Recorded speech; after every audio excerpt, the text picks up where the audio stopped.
ईशान किसान हार्दिक पांड्या दमदार अर्धशतक एथर भी फिका पड़े संजू सैमसंग नामिबिया को हराइला भारत।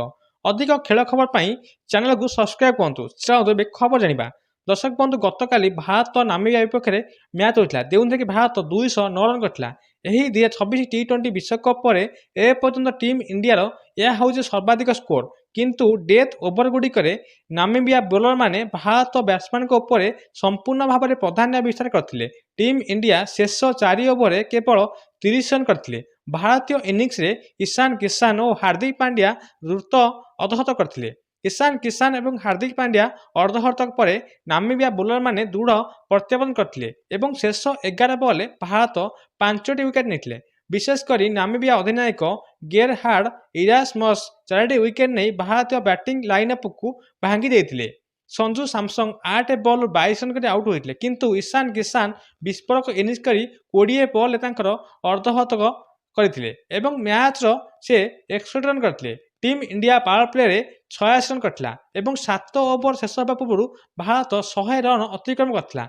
यापर हार्दिक पांड्या भारतीय इनिंग्स को समर्थन करते। से 28 बॉल रु द्रुत और 22 रन करते। अधिनायक सूर्यकुमार यादव 12 रन कर आउट होगा तिलक वर्मा 25 रन करते।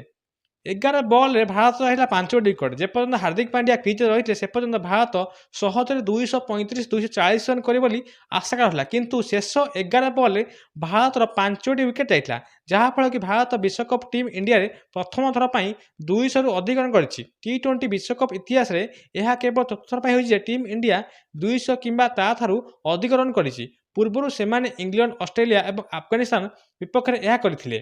दर्शक बंधु जहाँकि रहा भारत बैटिंग प्रथम करी 9 विकेट 209 रन करता। जवाब रे नामिबिया बैटिंग करता। नामिबिया बेकरू समस्त बैट्समैन किसी रन करते संपूर्ण रन कर जहाँफल कि नामिबिया 18.2 बॉल मात्र 116 रन कर आउट होते जहाँफल कि भारत यही मैच को 93 रन जीति नहीं। भारत पक्षर बोलिंग रे अर्शदीप सिंह गोटे विकेट नहीं बेले वरुण चक्रवर्ती 3टी विकेट, हार्दिक पांड्या 2टी विकेट, अक्षर पटेल 2टी विकेट, जसप्रीत बुमरा गोटे विकेट, शिवम दुबे गोटे विकेट नहीं। नामिबिया बैट्समैन माने लोरेन 29 रन, जान फ्रैंकलिन 22 रन, जान निकोल 13 रन, गाहाड इमरस 8 रन करते।